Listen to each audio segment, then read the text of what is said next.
जय श्री राम। मैं सीमा धर्मधारा चैनल पर आप सबका स्वागत करती हूँ। आशा करती हूँ आप सभी स्वस्थ और प्रसन्न होंगे। राम जी की कृपा आप सभी पर बनी रहे। तो महर्षि वाल्मीकि रामायण के बालकांड में आज हम 6ठे अध्याय का पाठ करेंगे। शुरू करने से पहले प्लीज़ अगर अभी आपने अब तक मेरा चैनल सब्सक्राइब नहीं किया तो प्लीज़ उसे सब्सक्राइब कर दीजिए।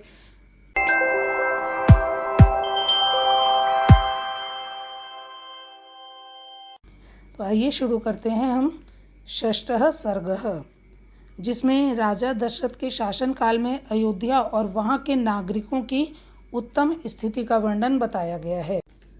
उस अयोध्यापुरी में रहकर राजा दशरथ प्रजा वर्ग का पालन करते थे। वे वेदों के विद्वान तथा सभी उपयोगी वस्तुओं का संग्रह करने वाले थे। दूरदर्शी और महान तेजस्वी थे। नगर और जनपद की प्रजा उनसे बहुत प्रेम रखती थी। वे इक्ष्वाकु कुल के अतिरथी वीर थे। यज्ञ करने वाले धर्मपरायण और जितेंद्रिय थे। महर्षियों के समान दिव्य गुण संपन्न राजऋषि थे। उनकी तीनों लोकों में ख्याति थी।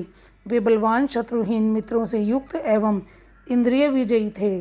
धन और अन्य वस्तुओं के संचय की दृष्टि से इंद्र और कुबेर के समान जान पड़ते थे। जैसे महातेजस्वी प्रजापति मनु संपूर्ण जगत की रक्षा करते थे, उसी प्रकार महाराज दशरथ भी करते थे। धर्म, अर्थ और काम का संपादन करने वाले कर्मों का अनुष्ठान करते हुए वे सत्य प्रतिज्ञ नरेश उस श्रेष्ठ अयोध्यापुरी का उसी तरह पालन करते थे जैसे इंद्र अमरावतीपुरी का। उस उत्तम नगर में निवास करने वाले सभी मनुष्य प्रसन्न, धर्मात्मा, बहुश्रुत, निर्लोभ, सत्यवादी तथा अपने अपने धन से संतुष्ट रहने वाले थे। उस श्रेष्ठ पुरी में कोई भी ऐसा कुटुंबी नहीं था जिसके पास उत्कृष्ट वस्तुओं का संग्रह अधिक मात्रा में न हो, जिसके धर्म, अर्थ और काम में पुरुषार्थ सिद्ध न हो गए हों तथा जिसके पास गाय, बैल, घोड़े, धन धान्य आदि का अभाव हो। अयोध्या में कहीं भी कोई कामी, कृपण, क्रूर, मूर्ख और नास्तिक मनुष्य देखने को भी नहीं मिलता था। वहाँ के सभी स्त्री पुरुष धर्मशील, संयमी, सदा प्रसन्न रहने वाले तथा शील और सदाचार की दृष्टि से महर्षियों की भांति निर्मल थे। वहाँ कोई भी कुंडल, मुकुट और पुष्पहार से शून्य नहीं था। किसी के पास भोग सामग्री की कमी नहीं थी।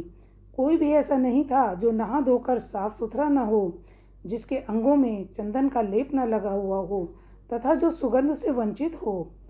अपवित्र अन्न भोजन करने वाला, दान न देने वाला तथा मन को काबू न रखने वाला मनुष्य तो वहाँ कोई दिखाई ही नहीं देता था। कोई भी ऐसा पुरुष देखने में नहीं आता था जो बाजूबंद, निष्क तथा हाथ का आभूषण धारण न किए हो।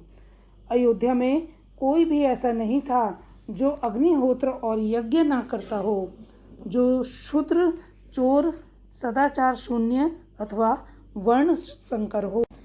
वहाँ निवास करने वाले ब्राह्मण सदा अपने कर्मों में लगे रहते, इंद्रियों को वश में रखते, दान और स्वाध्याय करते तथा प्रतिग्रह से बचे रहते थे।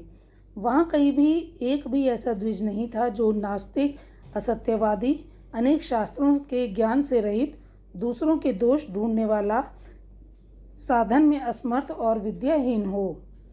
उस पुरी में वेद के 6 अंगों को न जानने वाला, व्रतहीन, सहस्त्रों से कम दान देने वाला, दीन, विक्षिप्त चित्त अथवा दुखी भी कोई नहीं था।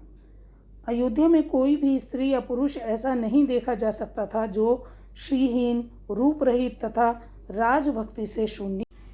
ब्राह्मण आदि चारों वर्णों के लोग देवता और अतिथियों के पूजक, कृतज्ञ, उदार, शूरवीर और पराक्रमी थे। उस श्रेष्ठ नगर में निवास करने वाले सब मनुष्य दीर्घायु तथा धर्म और सत्य का आश्रय लेने वाले थे।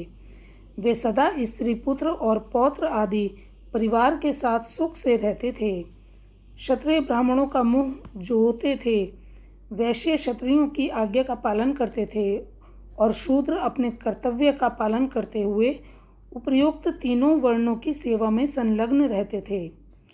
इक्ष्वाकु कुल के स्वामी राजा दशरथ अयोध्यापुरी की रक्षा उसी प्रकार करते थे जैसे बुद्धिमान महाराज मनु ने पूर्व काल में उसकी रक्षा की थी।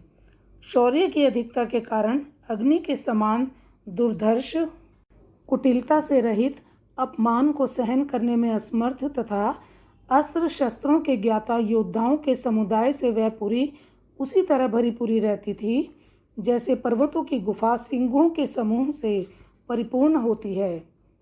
काम्बोज और बाह्यक देश में उत्पन्न हुए उत्तम घोड़ों से, वनायु देश के अश्वों से तथा सिंधु नद के निकट पैदा होने वाले दरियाई घोड़ों से, जो इंद्र के अश्व उच्चैःश्रवा के समान श्रेष्ठ थे, अयोध्या पूरी भरी रहती थी। विंध्य और हिमालय पर्वतों में उत्पन्न होने वाले अत्यंत बलशाली पर्वताकार मदमत्त गजराजों से भी वह नगरी परिपूर्ण रहती थी। ऐरावत कुल में उत्पन्न महापद्म के वंश में पैदा हुए तथा अज्जन और वामन नामक दिग्गजों से भी प्रकट हुए हाथी उस पुरी की पूर्णता में सहायक हो रहे थे। हिमालय पर्वत पर उत्पन्न भद्र जाति के, विंध्य पर्वत पर उत्पन्न हुए मद्र जाति के तथा सहस्र पर्वत पर पैदा हुए मृग जाति के हाथी भी वहाँ मौजूद थे।